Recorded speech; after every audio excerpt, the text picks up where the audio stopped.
Every day, I go to school and I know that I'm going to come home to a loving family, and I know that every day there's going to be food on the table. And I know for a fact that was never a certainty for my dad.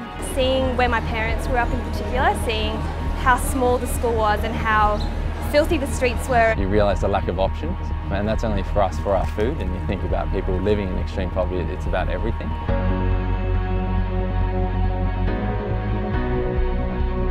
There's something about Oaktree in particular that's so special that it really brings out that drive to make change. Before I joined, I was very, very quiet and wasn't really willing to express my views on stuff, but now I have the knowledge base to be able to say what I believe and why I believe it. On my first day of Schools for Schools, I was pretty nervous.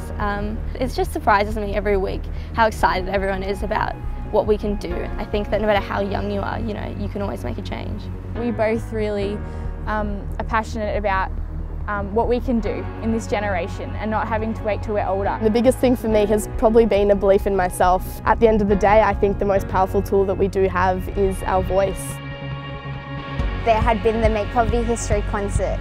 It was an amazing thing to be a part of. It just lit up a fire inside like so many people. When we were in the Opera House and we got to see Kevin Rudd, it was incredible. It was like easily one of the best weeks of my life.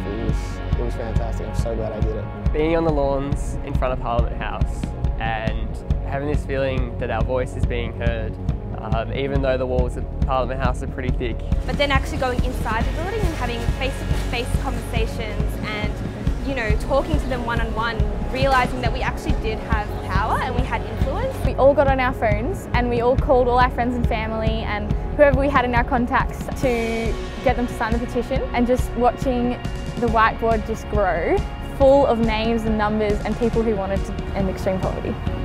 When I travelled to Cambodia with my family about 2 years ago, we were lucky enough to visit a school and sort of see some of the poorest children in the world having such a great opportunity that was provided to them because they were able to get an education. Seeing their fearlessness and their courage in spite of so much poverty and so much injustice, the way that they took care of their 8, 9, 10-year-old kids or their 67-year-old grandmothers and just took it in their stride and did it with such hope and fearlessness was just one of the most inspiring things. People who say that we're the leaders of tomorrow, it's not true. We're the leaders of today, and today's exactly the time to get involved. We have to work harder and we have to move faster and we have to do more. We have the resources and we have the ability, we have the know-how and we have the creativity.